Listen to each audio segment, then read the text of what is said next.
Hello. Welcome back to Live, Let, Thrive.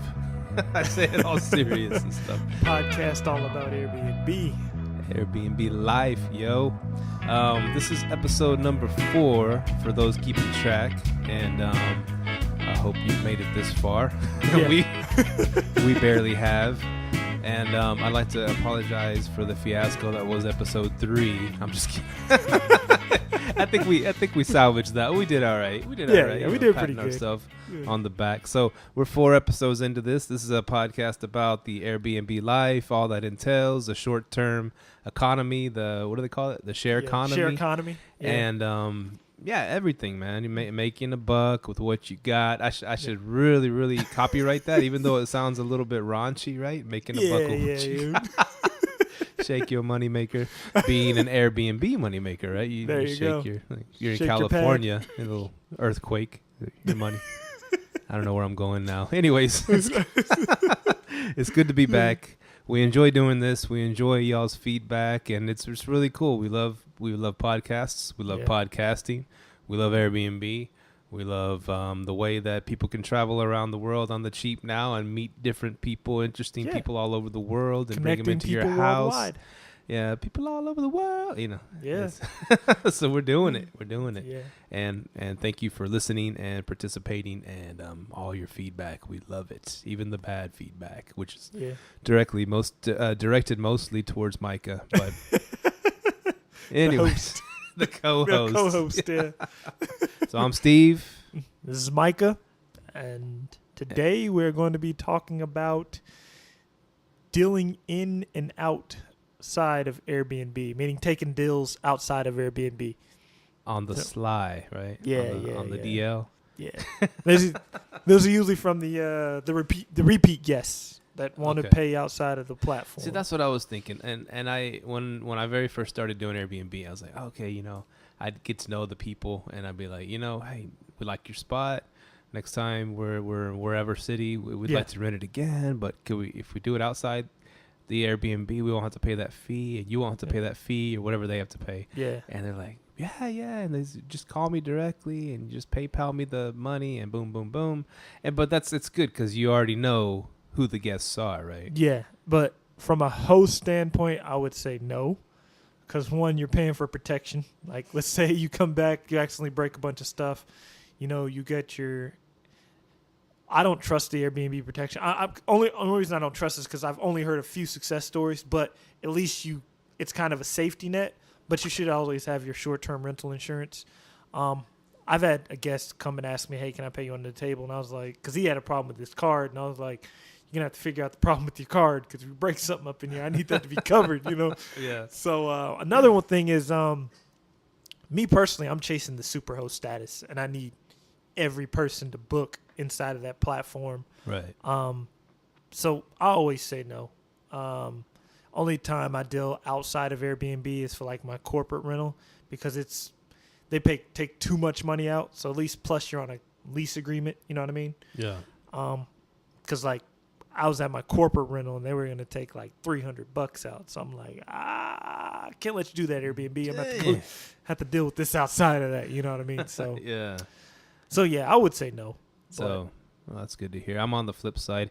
Anybody just call me right now if you want to stay on my couch. $200 a night on the sly. You don't keep Airbnb out of this,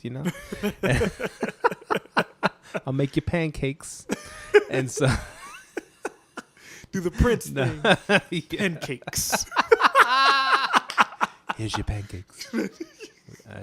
Win blouses. Oh, Charlie Murphy. So and that's the main thing. And I think I'll be, especially until I reach that. I haven't reached host status yet, let alone super host. It's coming, man. Do they just have the two, just a regular host and super host, or is there an in between, like, kind of good host? Or? Well, I guess the kind of good hosts are the people that got the bad reviews, but super host, I mean, that's just, you've done an exceptional job. I think you have to have like 100% commitment rate. 50% of your guests have to give you you have to get 5-star good reviews from 50% or more of your guests. Okay. And it's a few other ones. I actually can look them up real quick. But yeah, it's a few other ones. Other than that, I heard it boosts your rankings really high. I was listening to a Superhost talk the other day, and she said when she lost her Superhost, she could tell like the bookings were coming in really slow. But I heard when you're a Superhost, you do get that, that top of the line, Yeah, they put your listing up higher than the they other put your people's. listing up higher. And I was also talking to a guy. He was like, he told me, he was like, I don't even look at where the listing's at. He goes, I just look at the map. Yeah, and I was like, I look at the map too. You do? know? You see? Yeah. I never thought about that. See, because I've never been a guest, so I never thought about it. Right, Like, right. if you look at the 'Cause map. I want to be close to like the water, like Yeah, close to the ocean, exactly. close to whatever, Yeah. and so or close to the city. I look at that area. Yeah, and see, I never thought about I'm like, yeah, they would look at the map. So that's why I think Arlington's such a great spot. I mean, looking at the map, you're right there by Arlington, by the stadium, by everything. Yeah. So And they do the circle thing. You don't see exactly where those people live, right? no, You just see like a circle, a bubble. I did it. You know what I did the other day? Well, I was actually doing this the other day to kind of see if you could kind of give like a pinpoint of where people are, and you actually can. If you pull up 2 tabs on your browser, if you look up where that pinpoint is dropped on someone's Airbnb, and then you drop the little Google man like kind of next to it, I could see like they were in an apartment complex. But like I think it would be harder if you're like in a residential neighborhood. Oh yeah. Yeah, I could see it was an apartment complex. So. Oh, okay. But if you're in a residential, say you triangulated the No. the location. And he just Googled it like everybody does in life, right? So once I dropped the little Google man, I was like, oh, you can kind of see. But like residential neighborhood, I don't think you know which houses you're going to be in. You know what I mean? Right. So, But No, yeah, that's cool. So yeah, Superhost status very important to you. Even Yeah. though you're conflicted on it, we talked about that last time. yeah. I was kind of conflicted on it, but then I was like, okay, you get more bookings. I thought I was going to be one of the first, but then I realized they tell you, hey, your assessment starts on this day and your assessment ends on this day. So you have a 14-day period of assessment, which is from the 1st to the 14th. So I don't know if I'm supposed to be a Superhost on the 14th or the 15th, which I'm not sure if they're going to make me one, but I think they should because like I fit all the credentials. So I don't know how they choose that. So be interesting to see. Well, We'll both learn. getting people from Denny's at 3 a.m. You should get extra credit Yeah. for stuff like that, Yeah, but she doesn't leave a review for another 3-4 weeks. So. Yeah, she better give me a good review for that. She better. He was okay. What the? Yeah. I'll go to Airbnb and request some gas money, man. Got to At hook me up. least, jeez, a couple For real. bucks, throw them my way, man. Jeez. For real. But But yeah, you had actually a lot of good stuff for this week. thank you. Yeah. I'm pretty badass. Yeah, there you go. That's why I'm the host. Which one did you want to hit first? Any particularly? You wanted to talk about the your thing was you want to talk about the spring breakers, right? Yes. I'll go.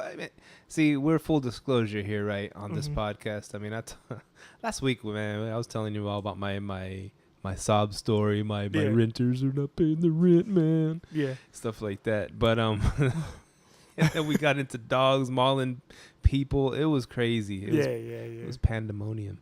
But this week, one of the things I want to talk about was should like the condo, the Padre condo, which y'all are going to hear about for the next year probably. Yes. If I get the dang thing, is spring breakers. Now that they pay big bucks, and they do as a 2-bedroom, 2-bath condo, which I'm trying to get.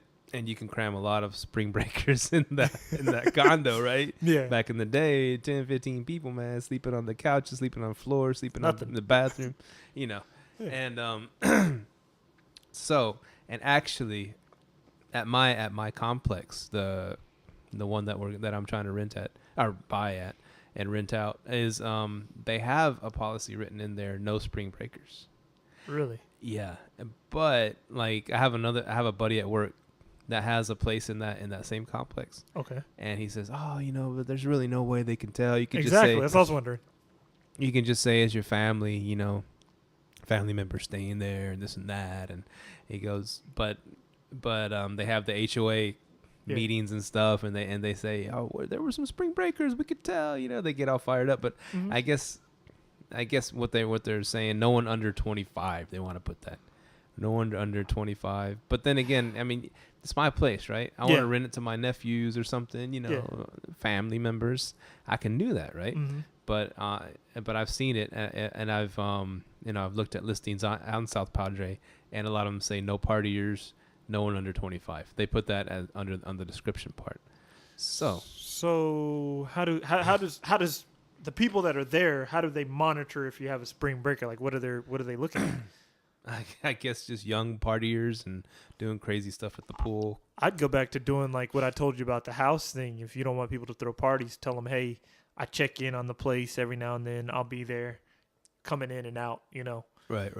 But I don't know how that works. You're going to be advertising your entire place, right? Right, yeah.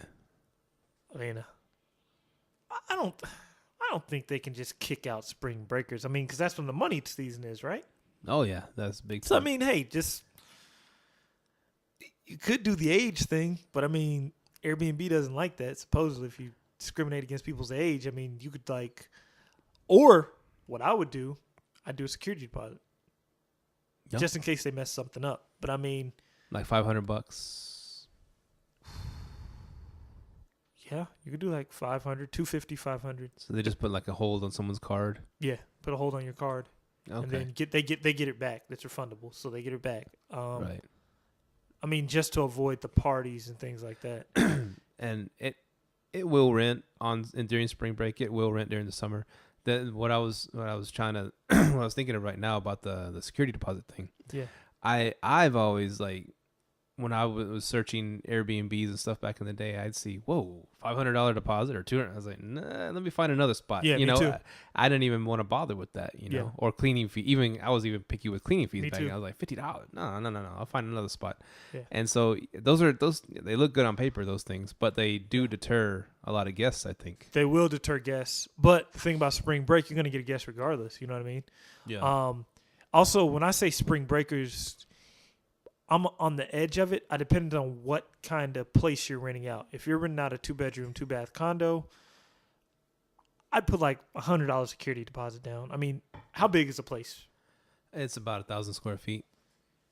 I don't think you can mess up that much. Would you say you can mess up a lot in there? I don't know. I don't think so. Yeah, I kind of analyze my place. Like, okay, maybe around 200, I would say. Like, but I ain't gonna sofas lie. and stuff, If I was renting out my entire place, like my home, my entire home, I would make you give me a $500 security deposit. High ass cleaning fee, like $50. So about $300. $250 on hold. Plus I'm getting your $50 from the cleaning fee. And I just make little rules like, hey, I'm in and out of the house every now and then, so they don't have to throw a party. You have to put things like that in there. I think that's pretty much what the association wants to say. We just don't want parties, right? Right. Yeah. So I mean, just kind of put stipulations like that on it. And that was one of the topics you wanted to talk about on the cast was parties. Right? Yeah. Was that was a you put that on one of the notes. Yeah. Parties. That was the way. I think I talked about it last week. I was like, that's the way to deter it. Tell them, hey, I'm coming home. Okay. You know what I mean? So then they're not throwing parties. But spring break's the hot season, man. Especially down in Padre. That's the hot season, man. That's what they go for, man. Exactly. So I would say, just kind of put little things in there to tour like the young crowd in there, Right. Ain't too many of them got no, well, I don't know, $100 credit card. That should be pretty easy to get. But, so, His mommy's credit card. Yeah. Swipe mom and daddy's card. So.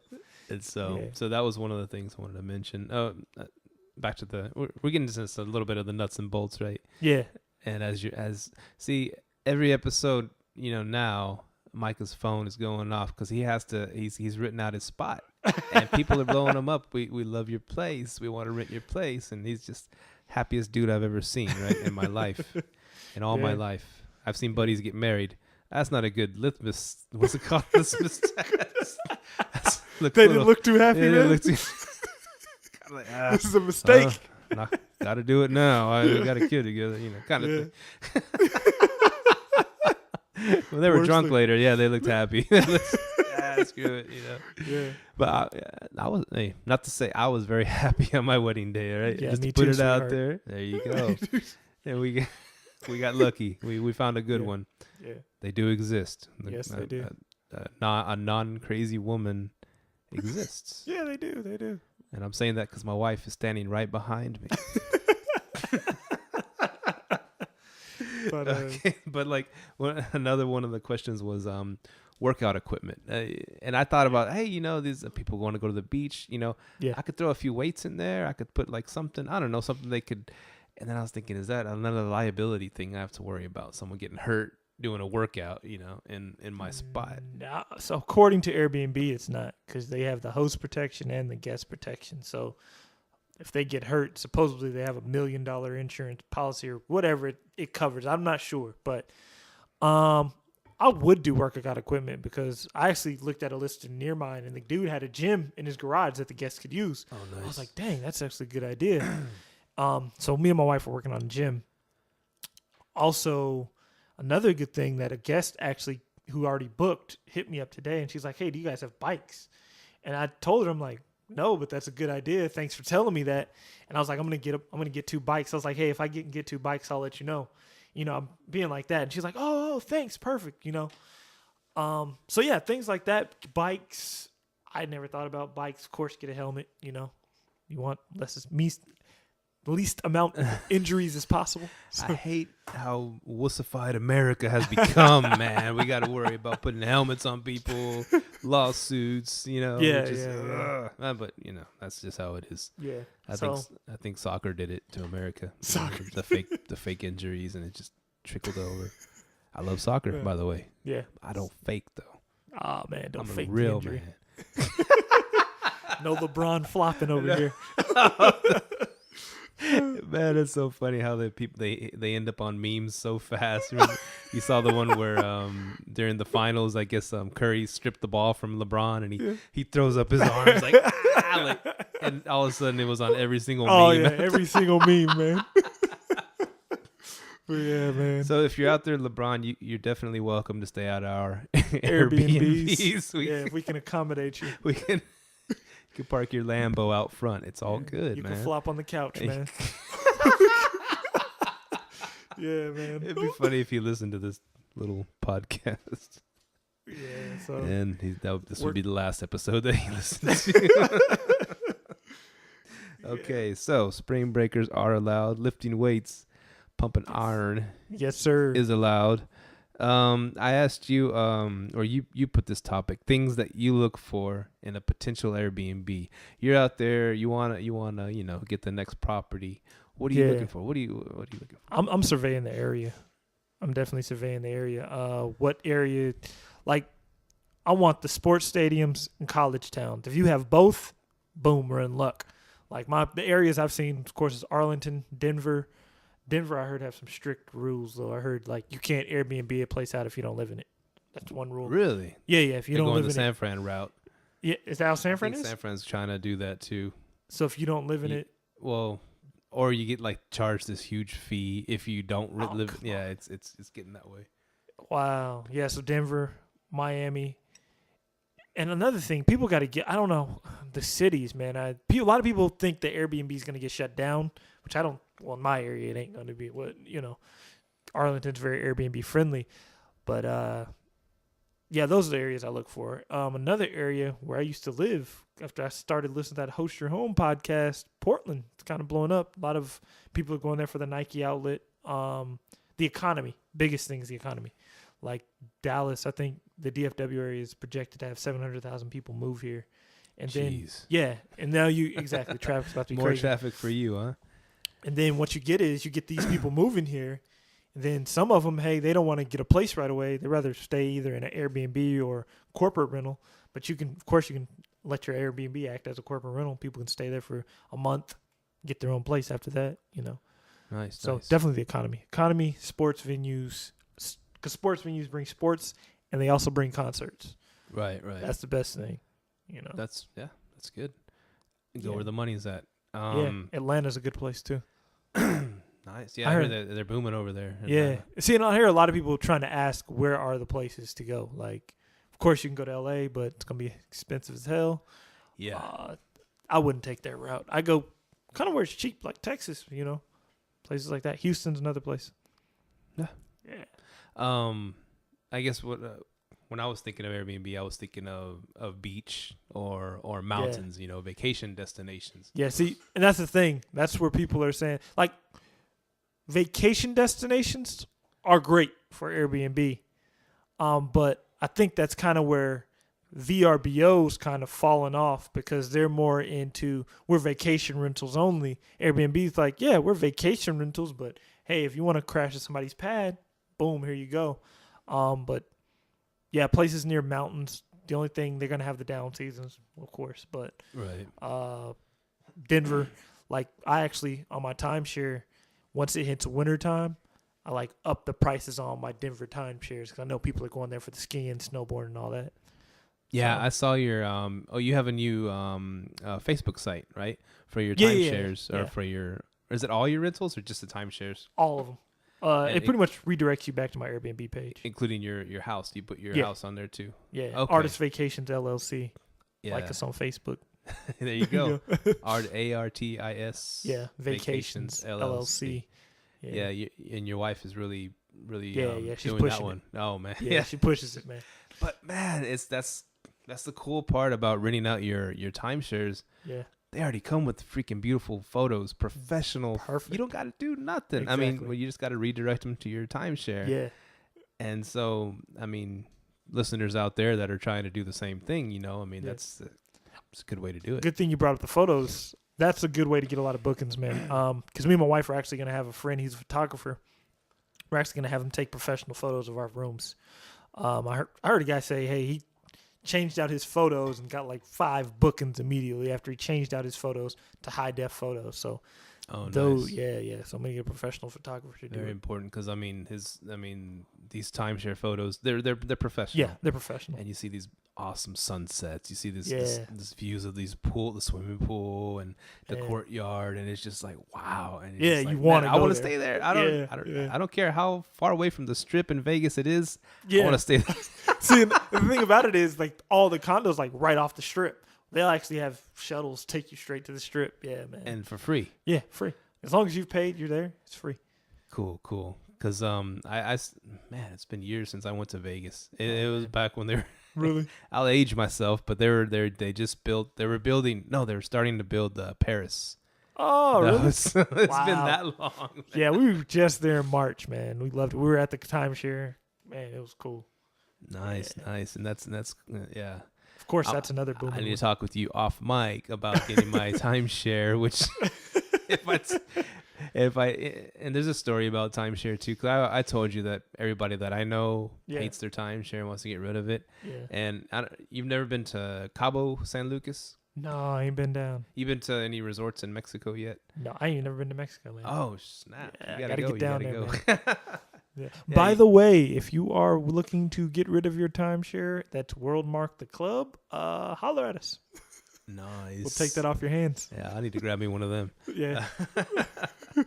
But when I think timeshare, and I was thinking of people with bad experiences, we went to Cabo one time Yeah. with excuse me, I shouldn't have drank a Coke before before the dang podcast, but we went to Cabo one time, and it was me, my wife, and her mom, and then my dad and stepmom met us down there, right? Okay. No, I'm sorry, it's not even Cabo, it's Puerto Vallarta.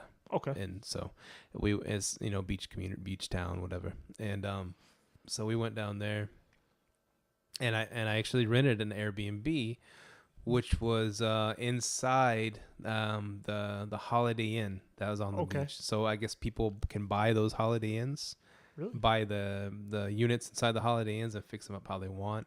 And this lady was Airbnb. Can't even say it. Airbnb her Holiday Inn unit out. Really? It was a Holiday Inn? It was part of the Holiday Inn. No. So people can buy those Holiday Inn That was my question. condo type deals. Yeah. Do they have full kitchens in them? And yeah, they have a kitchen. So Yeah, they be classified as condos. I guess so. Yeah. Is there any But- any laws against it? Like HOAs? Back then, no. You walk. It's funny because like it's still a functioning Holiday Inn. Yeah. They still got their own units and stuff, but there's people that own the units and they rent them out too. You could buy a unit there. And so when we went and checked, we still checked in like the whole hotel process, and they put bracelets on us that were staying at that hotel and everything. Really? But we weren't part of the hotel stuff. Yeah, the hotel services, things like that. No, we could have paid. I guess they work in cahoots with the hotel because we could have paid more per day, or paid like a $30 a day each person to get like all inclusive or something like that, and they give us a different bracelet. So they kind of work, hand in hand, symbiotic relationship or whatever. Yeah.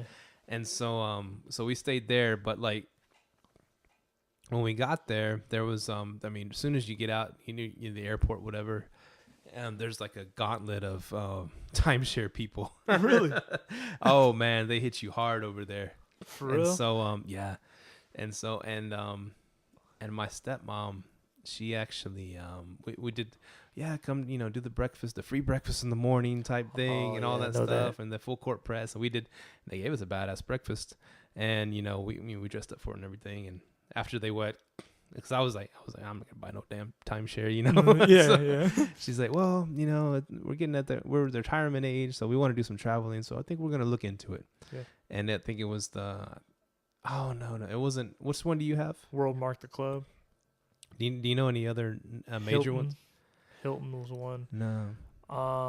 And Wyndham. Those are the main. Those are the ones I know of. Okay. I'm pretty sure there's more. Of course. There was one that they actually did a 60 minutes thing on it, and it was that one that she had bought, but she was able to get out of because you have like 3 days. Any transaction in Mexico, you have 3 days to get out of, and she was trying to get out of it from the States because she was like, well, after she examined it more, started seeing all these things, I got to get out of this thing, and she dropped like 10 G's to get it, and it was bad, and so anyways. Put it on her credit card and stuff. And so, and of course, if you before she was trying to get out of it, contact them was fine. They'd answer, but then they knew that she was going to try to get out of it. They tried to avoid all contact. They wouldn't return any emails, wouldn't return any phone calls. And they just tried to ride out that 3-day thing. And I think she had to get some kind of lawyer person over there in Mexico to try to physically hand them this. Look, they want out of this condo before that 3-day thing hit, man. Tried to finesse the guest, man. Tried to finesse her, man. Finesse the guest. But dang, man. So yeah, that was my experience firsthand with what goes down with that stuff, and because they make a million promises right when you're trying to buy a timeshare. And then as soon as you call them, hey, and she was trying to get some spots, and they said, oh, we don't really have a spot there, this and that, all the stuff that they had told her. They promised her you're going to get like spots in Argentina. She wanted to get some place over there for her because for her son was getting married, and that was their honeymoon gift. We were going to let them have a place. Well, and they told her, oh yeah, we got plenty of spots in Argentina. Yeah. As soon as they started, they called them. They said, no, we don't do Argentina. Like straight up. Yeah, they sell you. Yeah, they sell you a bunch of stuff. Like some stuff you have to go through travel share. You got to go through hoops to get it. Right. So yeah, you got to be careful with them. So, anyways, but you found a way. Yeah. To beat them at their own game. yeah. I noticed people weren't really paying attention to it. I was like, oh, I can send a guest anytime I want. And took advantage of it. So man. Yeah, that's a cool deal. I'm glad someone's making money off their timeshare. Yeah. A lot of people are struggling, man. Extremely happy. So, anyways. Yeah. What is something else you were looking to talk about? Yeah, the timeshares were very lucrative. Yeah, and had a couple of people hit me up about it, and I kind of explained it to them. I actually sent them to the podcast, so hopefully they're listening today and want to learn how to rent out their timeshare. Sweet. The remote air control. Yeah, I was looking at that right now. Yeah, because I heard a guest on another podcast mention that they can control the temperature from their house, and they have like a I keep wanting to say timeshare. It's like in my brain now. We should do a whole timeshare podcast. Hey, what do you think? We will eventually. Especially how many people are hitting me up about it. They like 2 guests hit me up about that. Heck yeah. Yeah. So enjoy. That's really ground floor what you're doing. Because and as soon as that gets out, then they're gonna start doing it. Yeah, they're all wanting to do it. Yeah. So, but he controls. Of course, he has a remote. He's talking about he had a remote lock. Of course, he controls from wherever remotely, and he controls the AC. Yeah. People can't get too crazy with it, and so he can, especially when the guests check out, he can raise it back up to where the level it needs to be. Yeah. And so that saves a lot of money. It's pretty smart. I bet it would. But yeah, the remote AC, that'd be pretty cool. You can cool the place off for the guest checks in, because I kind of had that problem with my upstairs room. One of my upstairs room, it faces the sun in the morning time. It faces the sun, so it gets really hot up there. So what we have to do before guests check in, we have this little one of those little air conditioners with the water and the ice cube box. We have to cool off that room manually. But if you had something like that, you can control from anywhere. That's like the way to go. That's the way to automate your Airbnb. You need like remote AC, remote locks. Because that's the good thing about technology. Everything's moving towards, you can connect anything to Wi-Fi. Yeah. So you have access to it. You know what I mean? Yeah. So yeah, I'd definitely go that route. And one thing also, speaking of Wi-Fi, what I did in my house when I moved in here, they put the Wi-Fi, or they put my Wi-Fi, what's it called? The router, modem, all that stuff. Yeah. They put it like in this back living room that I have, and it's kind of far from the front room. Mm-hmm. And so when I first moved in, it was the signal was weaker here where I in my little office area. So I ordered from, of course, Amazon.com. I don't know if the fans have heard of that site. I say fans, was it probably more like amigos, more like friends, friends of the show. And so. So there's these cool things called signal boosters, mm-hmm. and of course I ordered from that was a trip. I will when I get the condo, I will get one of these signal boosters for the condo because my like I said, my buddy who lives there, he said, yeah, they got Wi-Fi here, but it's not very good. But I bet if I got a signal booster and put it in my condo, it would help out a whole lot, because it helps out in my house. Yeah. Now it's going to be farther away. I don't know where they put the modem or all that stuff, but I don't think I think it'll be all right. What do you think? Yeah. I mean, what I did depends on how big it is, but 1,000 square feet, if you just get one, wireless access point, that should be good. What I did in my house though, I have two routers, two Wi-Fi routers. One's upstairs in my networking closet, which they're right there by it. So they get that one. Then I have another one downstairs, which I just use for me, because I don't want to be on the same network as them, because then stuff starts getting slowed down. You have 4 people, plus me and my wife. Everyone's connected to Wi-Fi. Yeah. Now everything's starting to slow down. You know what I mean? Because we run Netflix and everything through our house. So. Oh, okay. I would get, depending on that space, if you need one cell booster, that'd be good. You know? Because Wi-Fi, I guarantee you, the number one thing people hit you up about while they're on their stay is, what's the Wi-Fi code? A dude hit me up bright early this morning, 7 o'clock. He's like, hey, what's the Wi-Fi? I'm like, man, let's send it to him. And the crazy thing is, I don't know why it's the biggest problem. People ask what the Wi-Fi is, because you can put it in your listing, and Airbnb tells us that they give it to the guest with the address and everything else. But I don't know.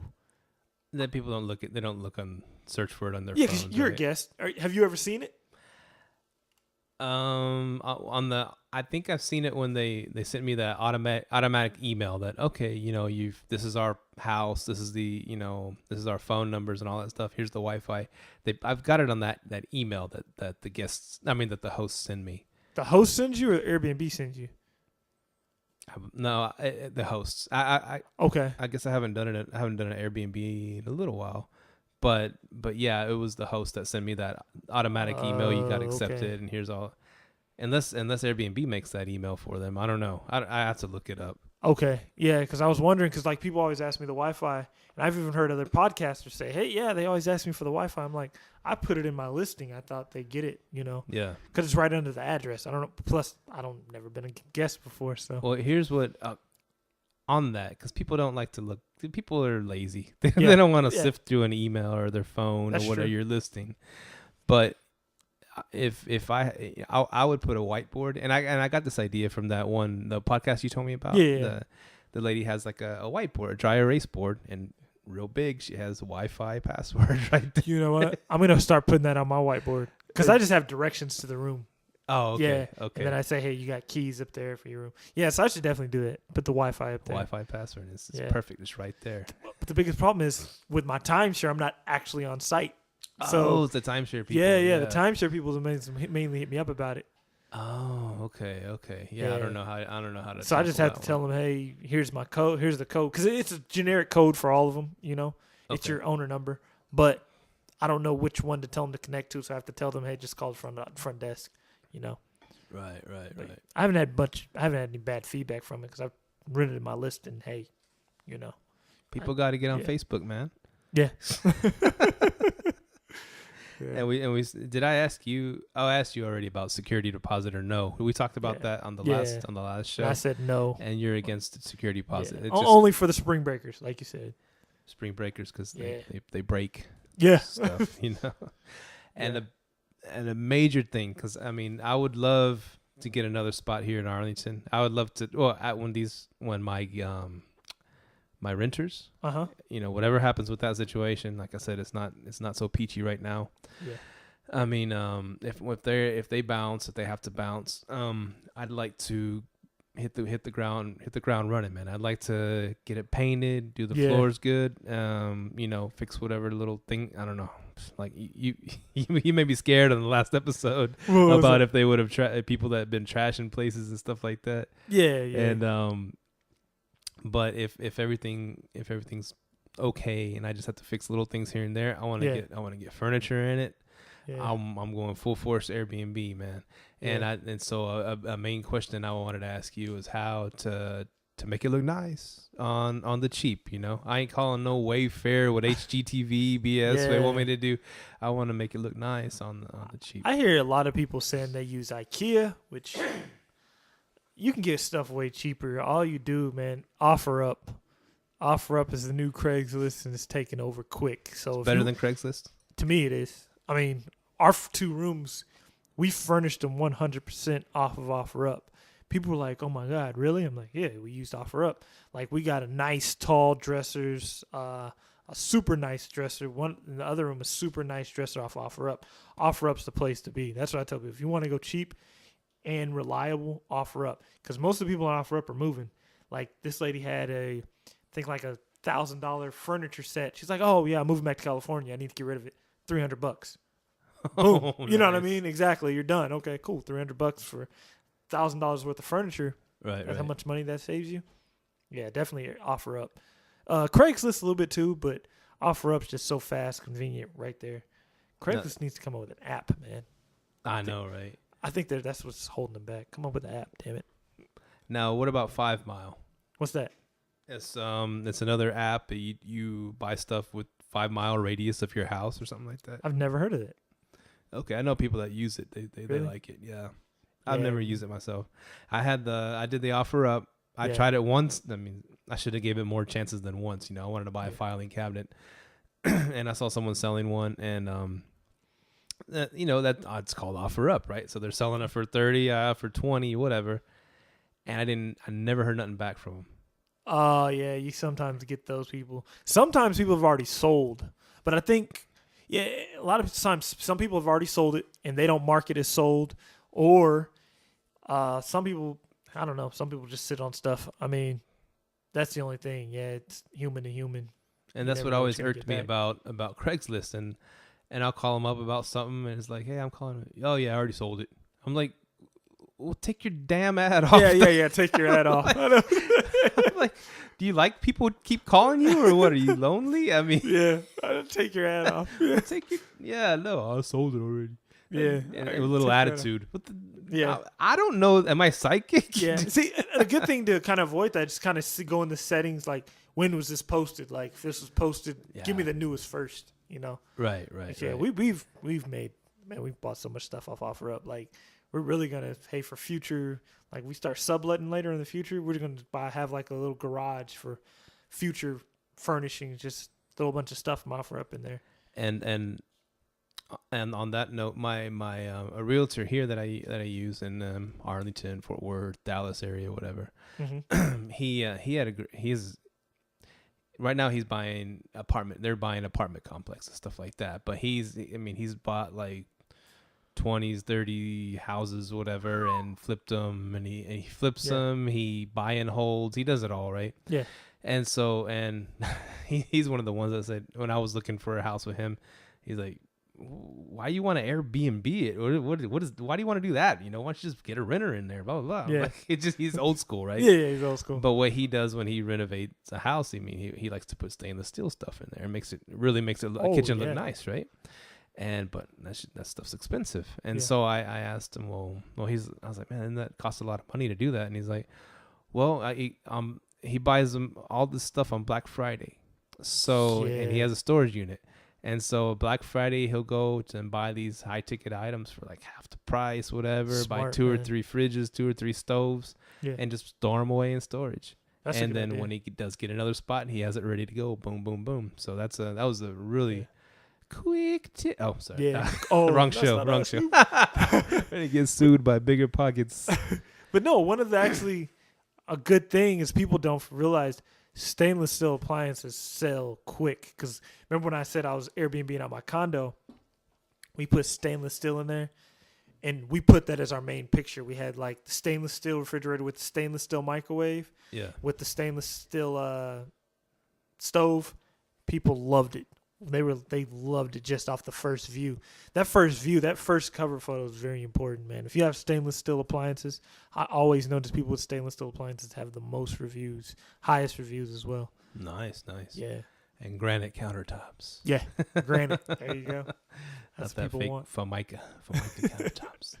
So that's a good idea. So what was it called again? The site Offer Up. I need to get back on there.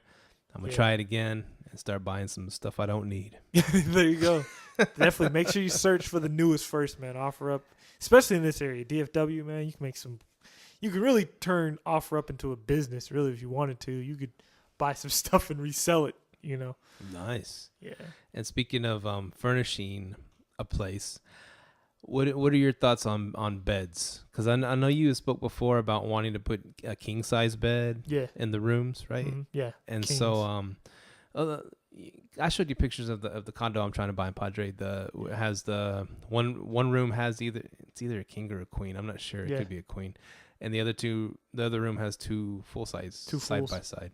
And so you think that's the best allocation of space, or what do you think? Yeah. You don't really have to change the bed sizes. Just make sure you get pillow top mattresses. Like one lady who stayed in our Suite B, she fell in love with the mattress. Now, our Suite A, we get a lot of bookings. We haven't had any compliments on the bed, which we do want to upgrade the bed because we know it's not really, the mattress isn't as comfortable as the other one. It's not pillow top. We will eventually go out and get a pillow top mattress.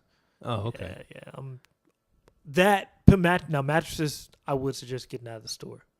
Always get out of the store. You never know. People might have bed bugs, man. I'm really me and my wife are both kind of on the edge about that. Because it was crazy because we were driving home the other day, and our neighbor, he threw a mattress out, but it was actually wrapped up in plastic.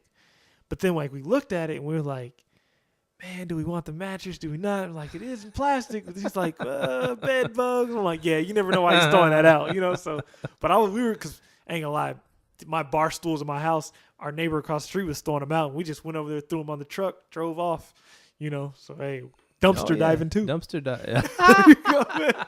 You want some cheap stuff? Go dumpster dive, man. Man, my dad, he used to make me grab stuff for him, man.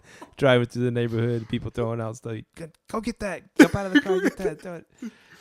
Or go ask them if they're gonna sell that bike laying on the ground for $1 or whatever. Man, I'm a little kid. You want to sell it for your bike for $1? Man, when I lived in North Dallas in my apartment complex, we used to dumpster dive all the time. I got a brand new, big, huge. What was that? It's a computer chair, leather, everything brand new. They were moving. Need to get rid of it. So, I always need to catch deals like that. Offer Up, dumpster dive at apartment complexes. I'm not gonna lie. That chair that you're sitting on, someone has set it out front Really? somewhere nearby. But it's a nice great chair, It works. man. All the levels Seriously. work on it. It's a nice computer desk Yeah. chair. I got Yeah. one of those in my house, It's man. full of bed bugs, by the way. I'm just letting you-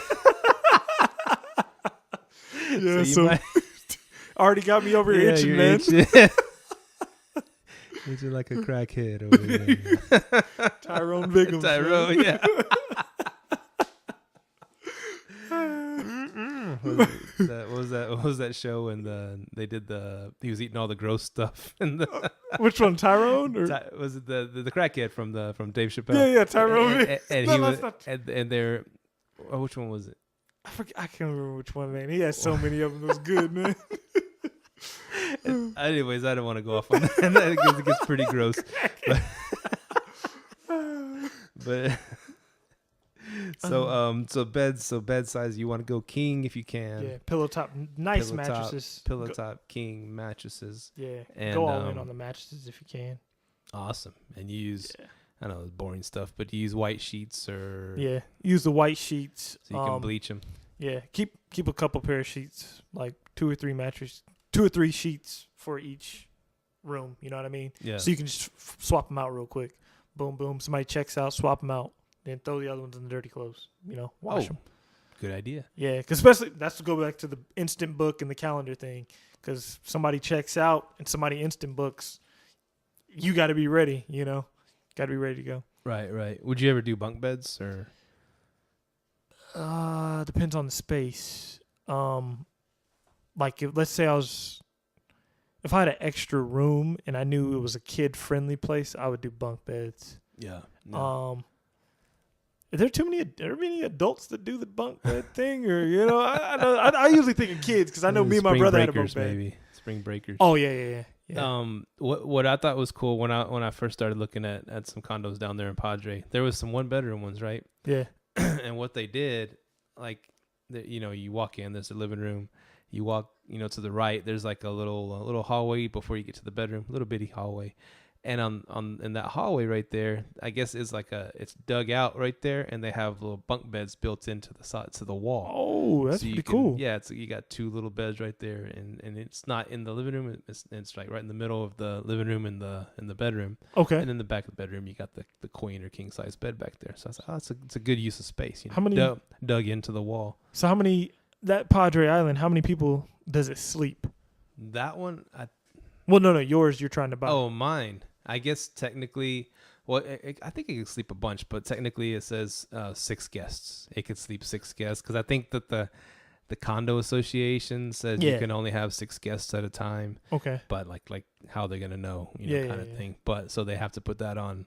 I think when they do their Airbnb listings, they have to kind of put what the condo says, kind of thing. Actually, yeah, they can find. Well, no. You're saying if you have more guests, they won't be able to know. They want you to list it as 6, right?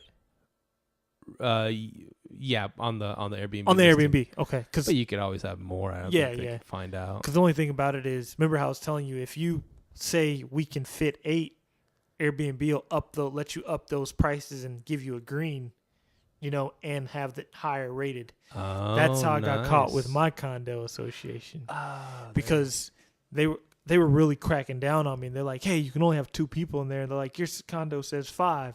I'm like, dang, man, they're all over me, man. They don't want me to do this. So, yeah, that's another thing you got to pay attention to as well. So, just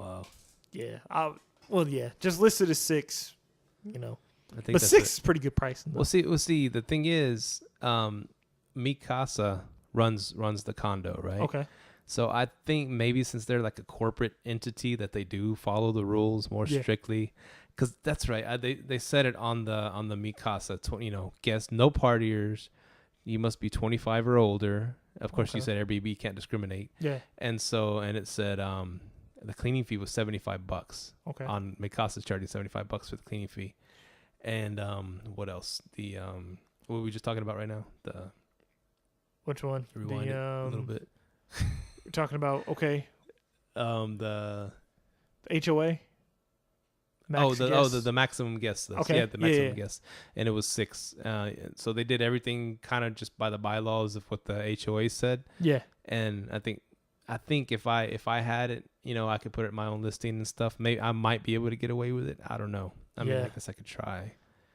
Yeah, put, you could. It sleeps 8 or whatever. Yeah, just make sure they aren't monitoring you. Now, you said Mikasa owns it? Vacasa. Vacasa? Okay. Are you allowed to not use them or? Oh, yeah. That's just a property management company. These people that have the condo now are using them. Yeah. And so they charge 30% to run your to do Airbnb, your listing. That's Yeah.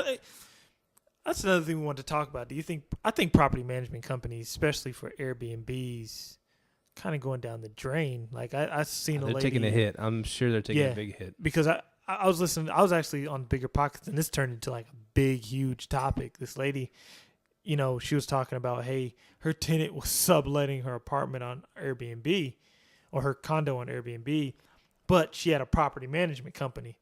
And I'm like, hold on, how do you have a property management company that's letting that happen? I'm like, they're not screening your tenants, you need to fire them.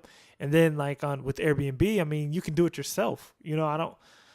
I've met a couple people that say, hey, they're property management companies for Airbnb, but the only thing you need is a lock and a cleaner. To me, I don't see the point of a property management company, especially charging 30%, Right. What are you going to offer me? That's how I look at it from an Airbnb perspective. I think you can kind of manage them remotely. You just got to have a cleaner you trust and the lock, And pretty much the corporation manages it remotely, right? Exactly. They just clearly, they hire they work with the cleaning service and they work with the whoever company on the island, right? Yeah. Because Vacasa is like, I know it's at They're least nationwide. Yeah. Because I seen someone just post about them. Yeah. They're nationwide. So they're making, bank. because they're making bank and they do it. But I think most people that use them are the older generations that just used to handing off here's our property, just hand it off to a service to run it for us while we don't use it, and they don't want to do any part of it, right? Yeah. They don't want to mess with any of it. They just want to hand it off to someone else to do everything for them. And you, I mean, you're doing Airbnb and you're hustling. Yeah. You're young. Yeah. And you can still hustle. Whatever. Yeah, and I'll eventually get to that point where I'll let someone else manage it. Like even this summer, I had my niece come to town. She's 14. I let her handle a few of the bookings, just kind of see, if she could catch on to it. Yeah. So how'd she do? She did pretty good. She did pretty good. I taught her the process. Boom, boom, was pretty easy. So I am eventually going to get to that point where I'm trying to sit back and chill. But by then, like, let's just say in the future you have some condos.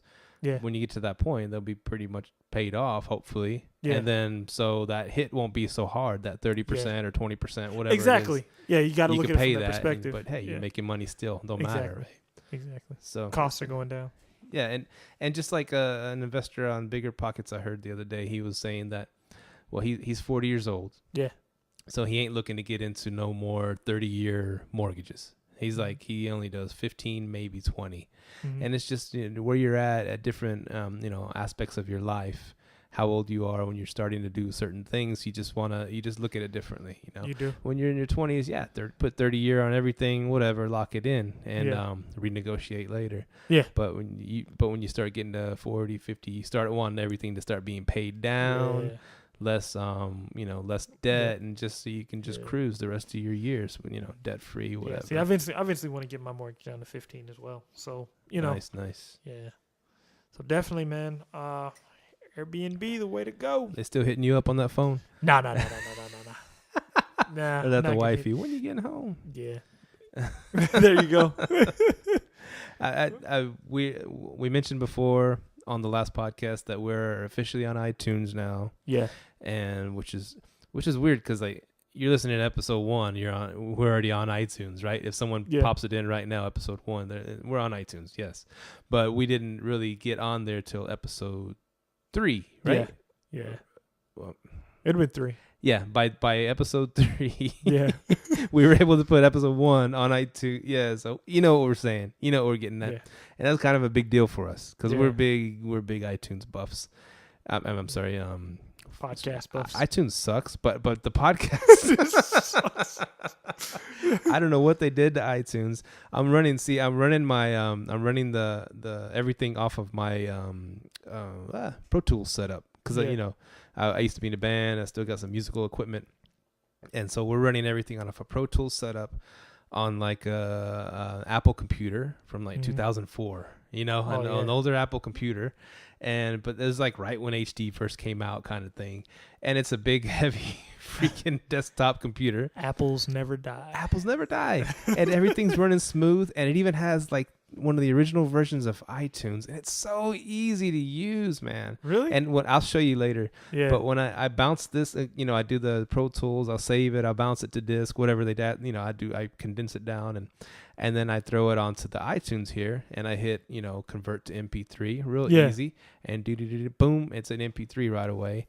And then I go from there, and you know, it's a little bit of a tedious process, and I finally get it to iTunes, you know, to be a podcast on iTunes. And of course, this computer is not connected to the internet because that would be like really slow, and most sites won't work anymore, kind of thing. Yeah. But as far as what I need it for, to record music and to use iTunes was some cool software back in the day. Yeah. And they just kept putting more and more stuff, and they just, oh man, that's where technology goes, man. So user friendly. And that's Apple. The Apple was always about user friendly, right? Yeah. About simple. Airbnb kind of did the same thing with their latest platform update. Like the new platform, if you look at it online, some stuff I just really don't need to know where it is. Like, I like it though, you know? Right. Like, I like that you can't change your prices while you're looking at your calendar anymore. Like, you have to literally go to the pricing settings, change the base price, then come back into the calendar. You're like, oh my God, man. But I don't know. It's, you know, those things where technology is, you make things better, but then you create a bigger headache, you know, on one end. Right. So, and I think what it is too, I don't know specifically with Airbnb, but I know with a lot of companies, they still getting. No, I got the wife. Oh, the wifey. Oh, better get home. But the Airbnb started off with maybe just a few programmers and making this site, and you know, everything's new and exciting, and they're doing it, making, you know, as best as they could, just them.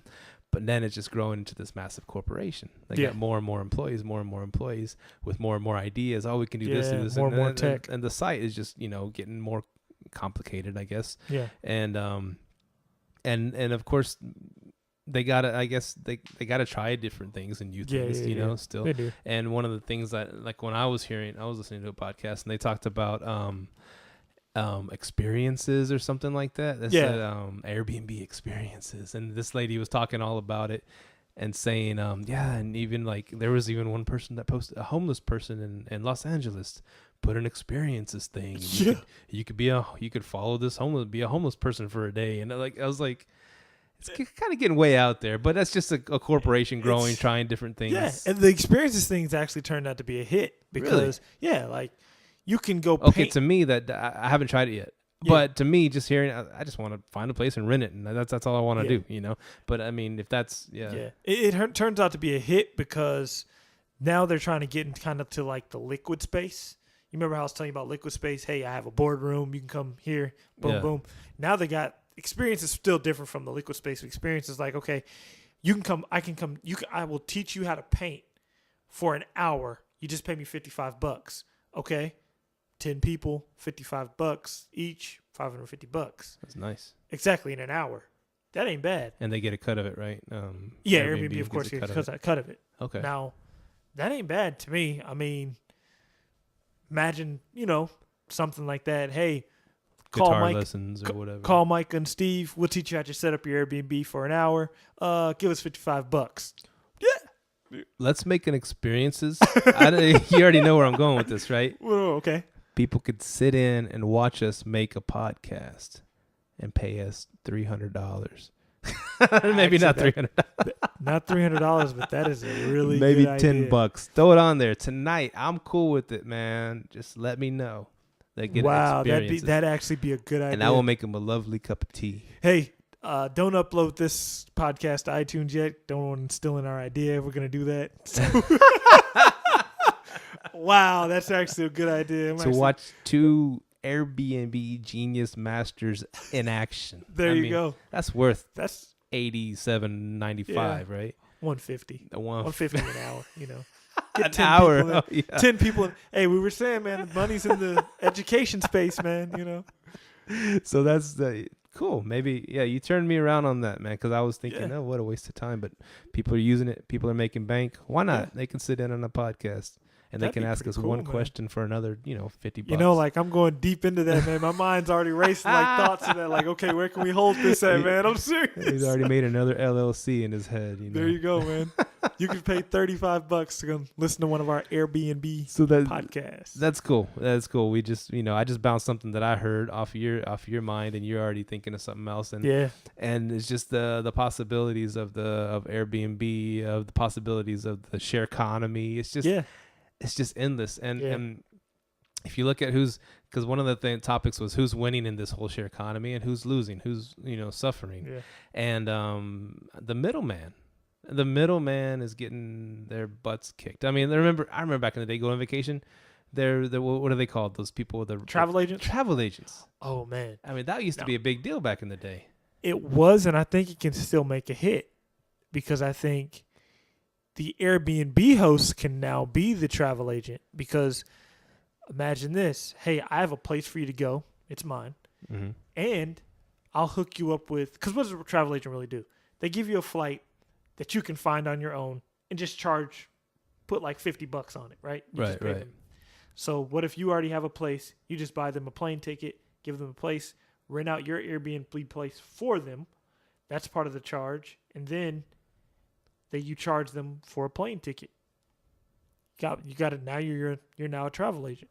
I've already, that's already been on my mind. Cause I'm like, who the hell's thinking of travel agents? Okay. What's the point? That made me think of right away. People coming to town. They looking up listings hey, we're thinking of going in September to watch the Dallas Cowboys game. We don't have tickets yet, but let's just look on Airbnb, see how much places are going for. Yeah. And they see your Ultimate Cowboys package or whatever. Yeah. I don't know. And it comes with 2 tickets, comes with your room, comes with your shuttle service to and from the state. Like, you're doing it all. Exactly. On your listing. They're like, wow, we don't have tickets yet. This has everything. All we got to do is hit instant book. Boom. Those are perks. I mean, and then you can overcharge for the room. Hey, look, I overcharge you for the room. You're getting Cowboy tickets. So add like an extra fee onto everything. They don't got to pay for parking. Exactly. You shuttle them to and fro. Yeah. So you get Cowboy. Let's say you get 2 Cowboy tickets, $250. So $500, right? Right. You charge them $600 for the tickets, a little bit more for the room, and you're a full-blown travel agent. I've already been thinking of that, especially my friend, because my friend actually kind of tipped me off with the idea because he's a travel agent. Right. Partially. He just does the flight and the room. But he's like, yo, I could actually save some money by booking one of your Airbnbs, and I kind of split a little bit of the cost with you. And then I just overcharge them for the flight. I was like, good idea. Nice. So travel agents, they're kind of going out of the way, but you can kind of be one being an Airbnb host.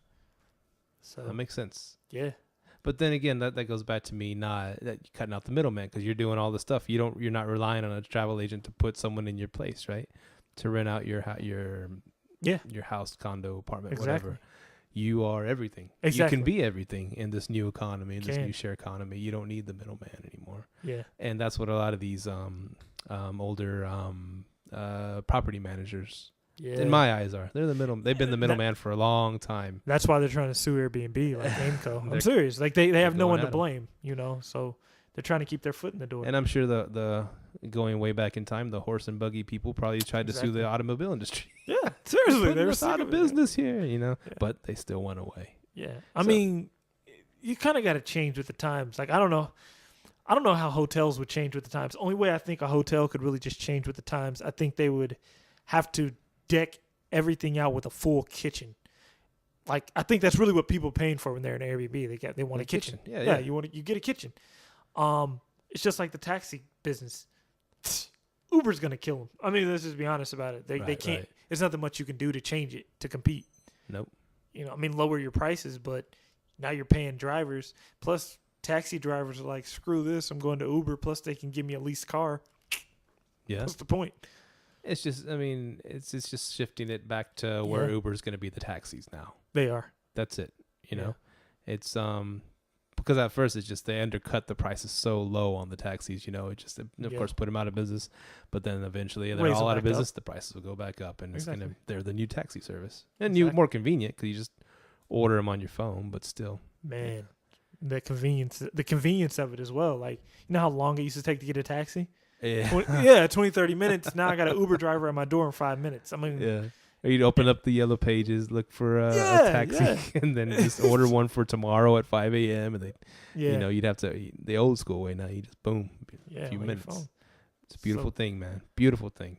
Yeah. Well, we're past an hour again. It was a good show. It was flowing pretty good. No craziness like the last show, like Ep3. But hey, I mean, we're gonna make like hundreds of shows, so we're allowed to go off a little on some craziness from time to time. But we kept it civil. We did a good job, I think. I pat myself on the back, Myka on the back. I mean, he supported me pretty good. He's the co-host. My co-pilot, you know. I'm Maverick and he's Ice. No, who's the Goose? Remember? Don't tell me you never seen Top Gun. You never seen Top Gun? Too young, man. Oh my god. Too young. You are aware of a movie with fighter jets called Top Gun? Yeah, right? I'm aware of it. Just never seen it. Well, Maverick is Tom Cruise, and Goose was his buddy that was sitting behind him. Co-pilot. Co-pilot. Yeah. Gotcha. And poor Goose. You have to watch the movie. I'm not gonna ruin it. I'm not gonna ruin Top Gun. That's so weird. Look it up on the G-Box tonight. Heck yeah. All right. Well, good show, man. Yeah. The handshake. You know, I think it's a handshake-worthy show. And you want to tell people where they can find us? Yeah. Hit us up on Facebook at Live Let Thrive, and on YouTube at Live Let Thrive, and we're on iTunes at Live Let Thrive. And also, if you want to go on vacation, hit up one of my vacation rental spots, Artist Vacations LLC on Facebook. We're out there, man. Yeah, hit us up on the The email is also liveletthrive@gmail.com, and or you can hit me up at chesartandrock@gmail.com, plus the phone number. Yeah, phone number is 469-300-9100. That's 469-300-9100. Please call us. Leave us a cool-ass voicemail, and because we really want to play it on the show. And be the first one, man. Be the first one. That's all I'm saying. Like us, we're the first at doing a really good Airbnb podcast. Yeah, give me the full nuts and bolts, man. Yeah. All right, then. Good show. See y'all later. See y'all next week. Peace out. Peace.